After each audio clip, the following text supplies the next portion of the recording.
So I think we should all give a huge shout out to the Florida Gators, because let's be honest, no one expected Florida to win this game. Everyone expected Utah to blow out Florida. I was one of them, and I think for the most part we need to give a lot of credit to where credit is due. I think a lot of people jumped off the Billy Napier hype train before we even began, and that includes a lot of Florida fans. A lot of people doubted his ability to recruit. A lot of people doubted his ability to potentially coach, especially in these higher tier games. And again, I think for the most part, I think we got to take a second and realize that this dude Billy Napier is coming into a situation where he has to replace a head coach and Dan Mullen, who almost destroyed the program, who got the program to a negative record, to a point where they were celebrating wins against damn near FCS competition. And for the most part, I call Dan Mullen the Grinch of the SEC, because that's exactly what he is. And he's been a person that, to be honest with you, over the last 3 years, you can make an argument he's been kind of holding the program back. So that's the type of situation Billy Napier had to be coming through. And not to mention that recruiting is nowhere near close to what it was supposed to be. Florida had lost all the momentum in the world, and so Billy Napier had a lot to do. As far as kind of filling in the shoes and try to restore the program back to relevancy. A lot on his plate, but we got to give credit where credit is due, because they went up against a really good Kyle Whittingham Utah, really phenomenally well coached football team. I mean, this Utah, again, don't get it twisted. Despite this performance and how horrible the Pac-12 performed today, they're still going to be one of the favorites to win that particular conference, right? They're still going to be one of the favorites. That's a really, really good football team. We just got to give credit to where credit is due. Florida did their thing today. Anthony Richardson, right? Did he throw for 400 yards? No. Did he throw for 300 yards? No. But he was still very, very efficient. He took care of the football. He made plays where he needed to make plays, again, Anthony Richardson is a playmaker, right? He's a sophomore, is a redshirt. I believe he's a redshirt sophomore quarterback. He's still in a ways a little bit raw, but you can see the improvements compared to what he was compared to his redshirt freshman year. He's making the right decisions. He's not turning over the football. And again, whenever he needs to make plays, whenever the big play is needed, that's when he can come up, and that's when he makes the big play, whether if it's through the air or through it to the ground.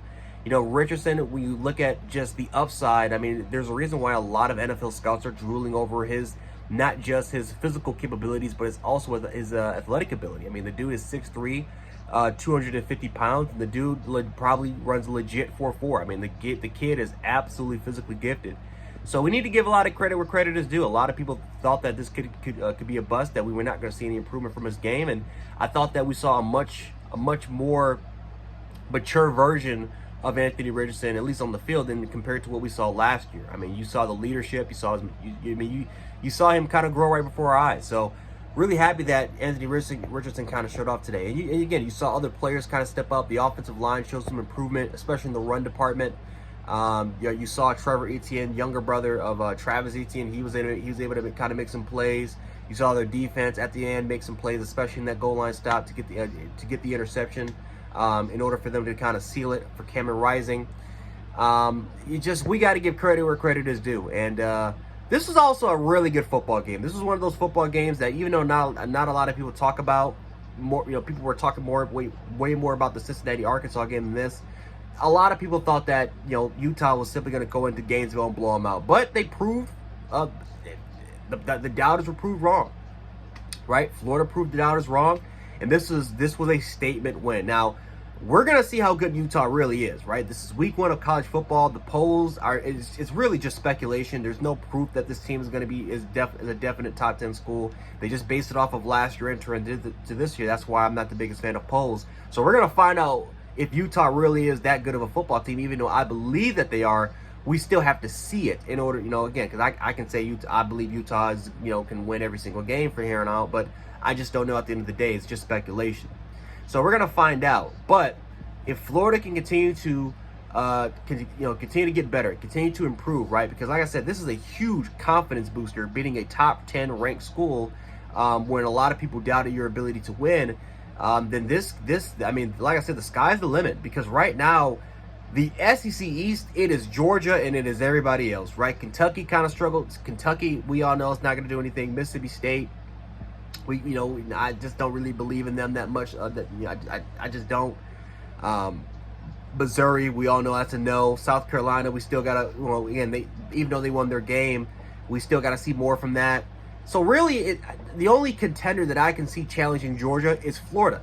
So if Florida can continue to improve, take this win as a confidence booster, the sky's the limit. But again, so far it's Georgia and it's everybody else. So we're going to find out. But congratulations to the Florida Gators. Congratulations to Billy Napier on getting his first win against a top-ranked school.